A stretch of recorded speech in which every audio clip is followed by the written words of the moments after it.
Baka po pwede niyong basahin sa Tagalog. Romans 12 verse 12. Ako, wala akong Tagalog. Ito.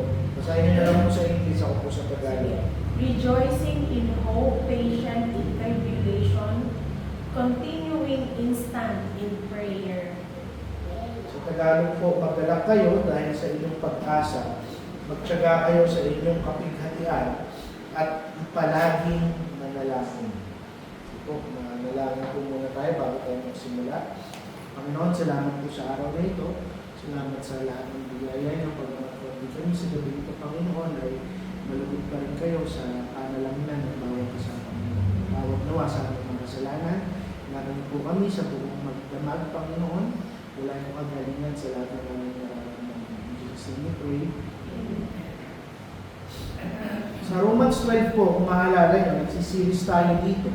Pinapakita sa atin ito, ano yung itsura ng isang buhay, ng isang mananampalataya, na kung saan ay unti-unting sinasanctify ng ating Panginoon. Unti-unting nililinis ng ating Panginoon. 2 weeks ago, kung maalala nyo, sa verse 11, tinawag tayo na mga mananampalataya to be fervent in spirit, na maging maayos ang ating mga spirito, laging handang maglingkod sa ating Panginoon. At ngayon, binibigyan tayo ni Paul ng tatlong disiplinang pangsarili na dapat natin gawin kung ayaw natin magkaroon ng burnout sa ating Kristyanismo. Yung tatlong bagay na yun, ang sabi niya, hope, patience, at prayer. Dahil kung mawawalan tayo ng hope o pag-asa, napakabilis na kung saan tayo ay ma-discourage. Kung mawawalan tayo ng pasyensya, napakabilis na kung saan ay maging bitter tayo. At kung ine-neglect natin ang pananalangin, napakabilis na kung saan maging powerless ng ministry ng bawat isang mananampalataya. At maraming tao o Kristiyano ang nagkakabali. Dahil madalas, binubunot nila yung Romans 12, verse 12, sa mga oras na kung saan o araw na nahihirapan sila.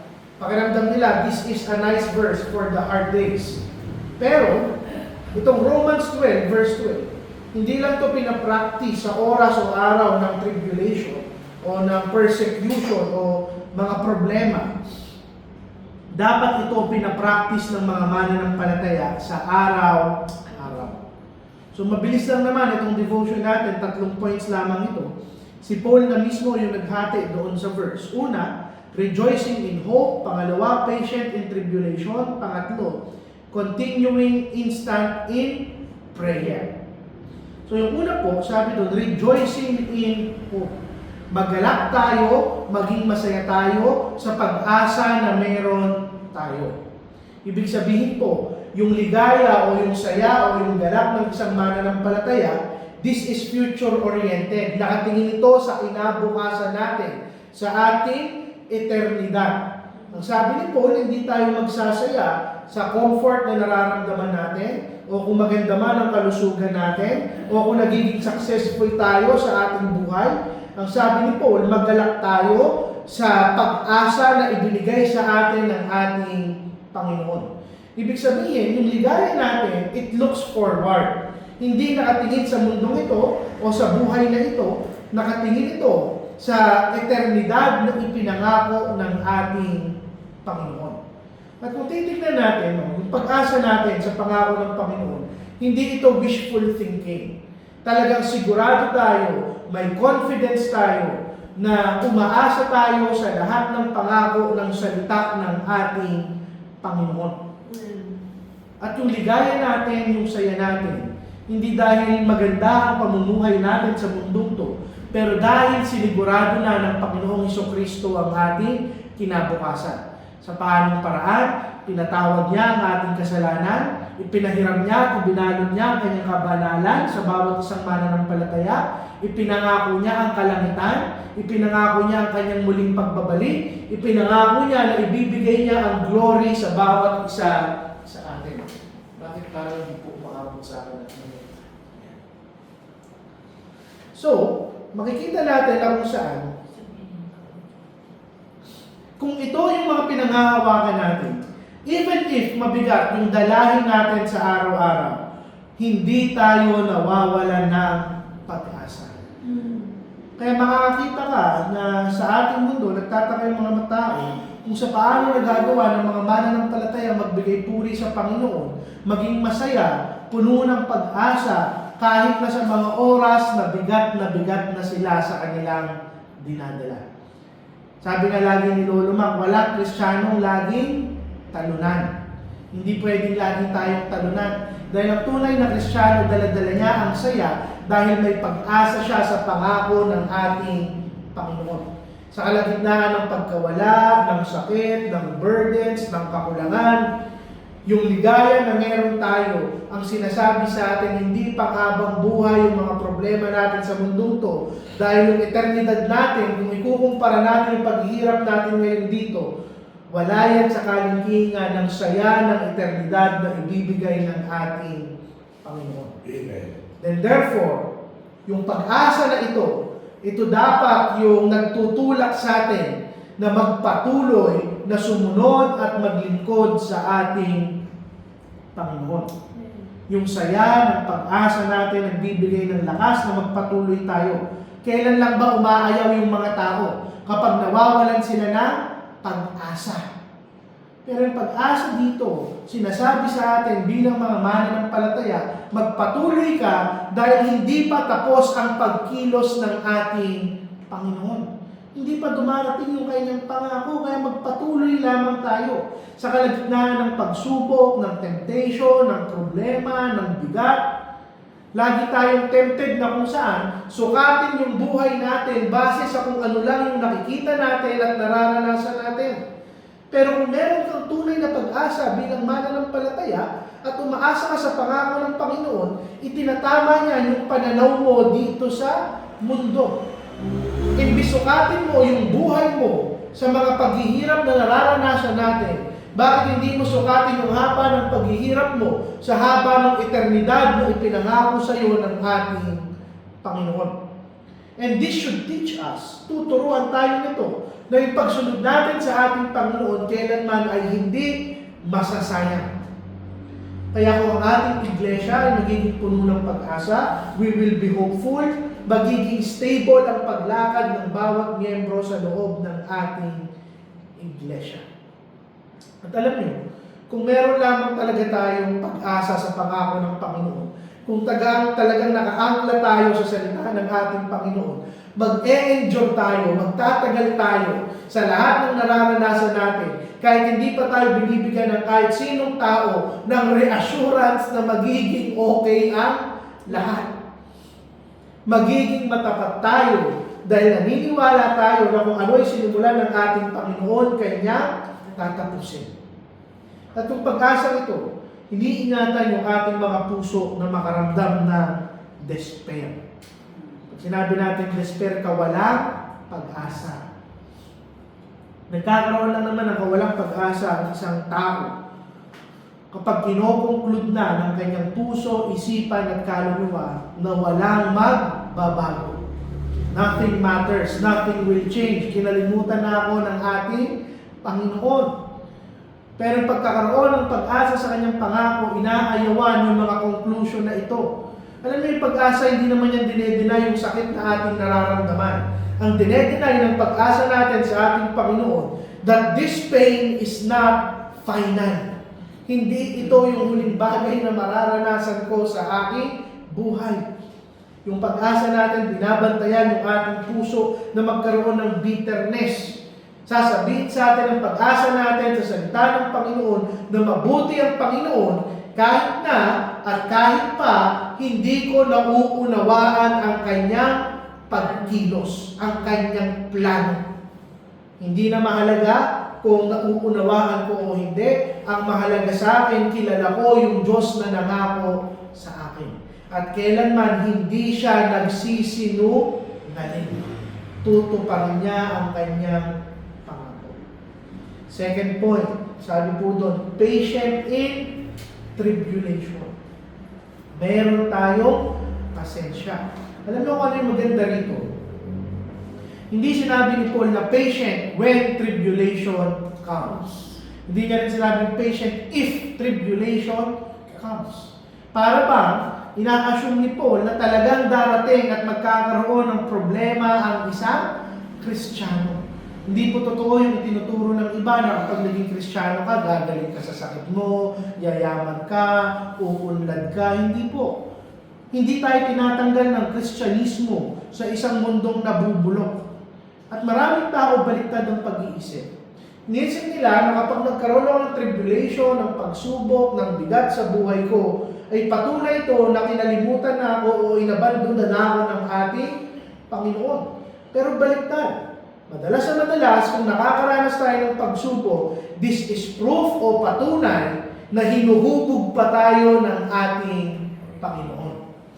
At yung tribulation, it comes in many forms. Maaaring sakit, kakulangang pinansyal, problema, persecution, disappointment, hindi pagkakaunawaan sa loob ng pamilya o tahanan, mga panalangin hindi pa sinasagot ng Panginoon, o yung mga personal nating spiritual warfare o pakikitigmang spiritual. Pero, ang punto lang dito ni Paul, huwag kang magugulat kung nagkakaroon ka man ng bigat sa iyong buhay. Normal po yun sa isang Kristiyano. Maling tanungin, bakit kaya ako naghihirap, Kristiyano na ako?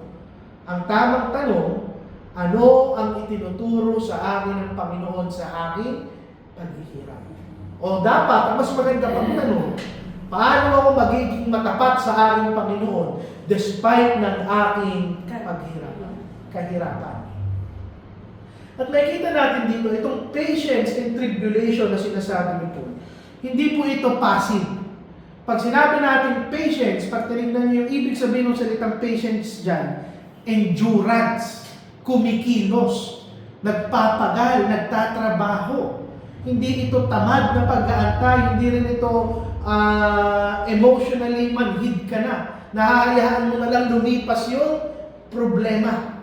Hindi, ang ibig sabihin ng patience dito is steadfastness. Titindig ka, tatayo ka, susunod ka sa Panginoon sa mga oras na mas madaling sumuko, magkompromiso o kaya magreklamo. Maraming Kristiyano iniisip nila kapag patient, saantayin ko na lang lumipas yung aking problema. When in fact, yung tunay na patience dito sa kalagitnaan ng problema, aktibo tayong humahanap ng paraan, ano yung kailangan kong matutunan, paano ako magiging matapat, paano ako susunod sa aking Panginoon. Matatag. Patience means, ipagpatuloy mong gawin yung tama habang inaantay mo yung timing ng Panginoon sa lahat ng tribulation na iyong nararanasan. Ibig sabihin, sa kalagitnaan ng problema, o bigat, o pasakit, we refrain from doing sinful reaction. Hindi tayo magagalit, hindi tayo magrereklamo, hindi tayo bubulong, hindi tayo gagante, hindi tayo mawawala ng pag-asa. Gagawin natin yung lahat ng makakaya natin na mag-respond ng may pananampalataya at pagsunod sa ating Panginoon. At itong patience na ito, it reflects na nagtitiwala ka sa timing ng ating Panginoon. Alam mo, kapag impatient ang isang tao o wala siyang pasensya o maikli ang kanyang pasensya, it often reveals na gusto niyang kontrolin yung lahat ng bagay sa kanyang buhay. Gusto niya ng agad-agarang relief. Gusto niya kaagad ng solusyon. Gusto niya ng mabilis na resulta. Pero yung patience ay yumuyuko sa wisdom ng ating Panginoon. At sasabihin niya, Panginoon, yung oras mo, yung timing mo, it is better than mine. Yung pasensya, yung tunay na pasensya ay naniniwala na kumikilos ang ating Panginoon. At pag sinabi kong kumikilos, hindi dahil binabago ng Panginoon yung circumstansya natin. Sometimes the Lord does not change yung ating situation. Sometimes hindi binubunot ng Panginoon yung problema. Katulad na lang nung inaaral natin doon sa mga disipulo na nandun sa bangka. Hindi niya kagad tinatanggal yung bagyo.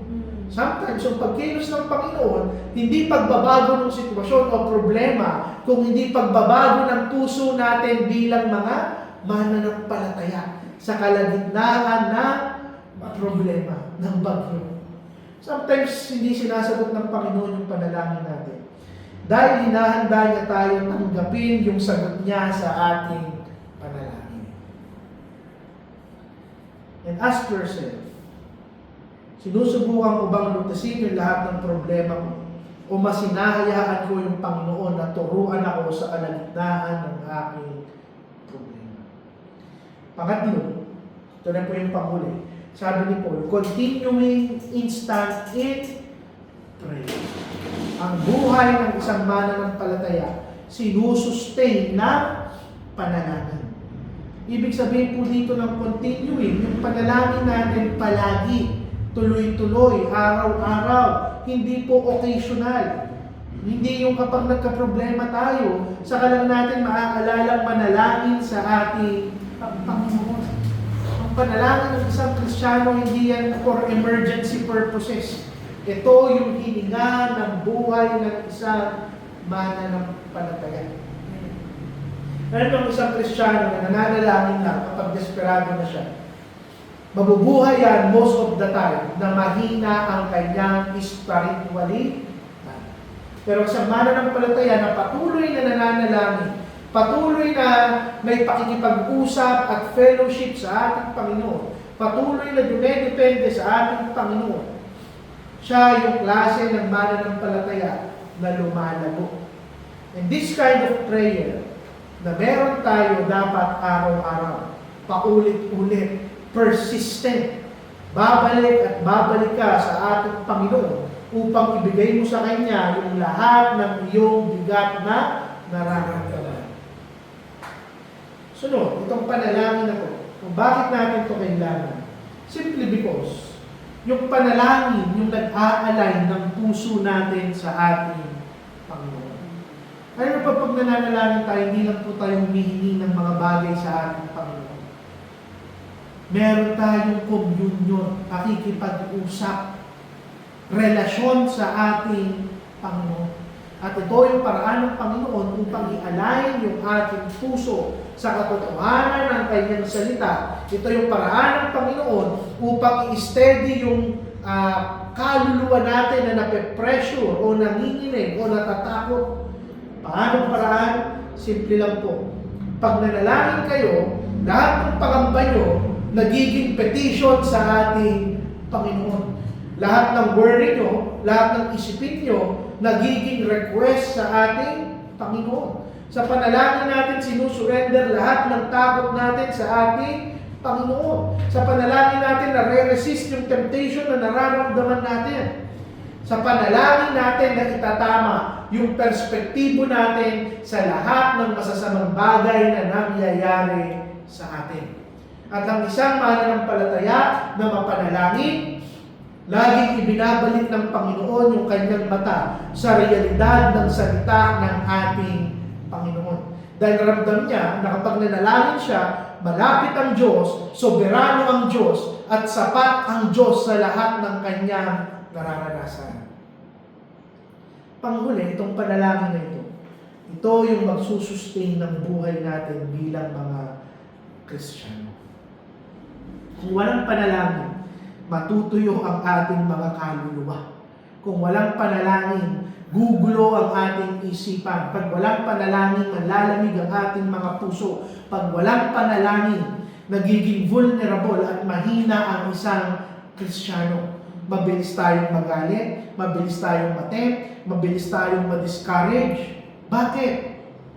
Dahil pilit natin kinukuha yung lakas natin sa ating sarili kaysa sa Diyos na ating dapat pinapanalangin.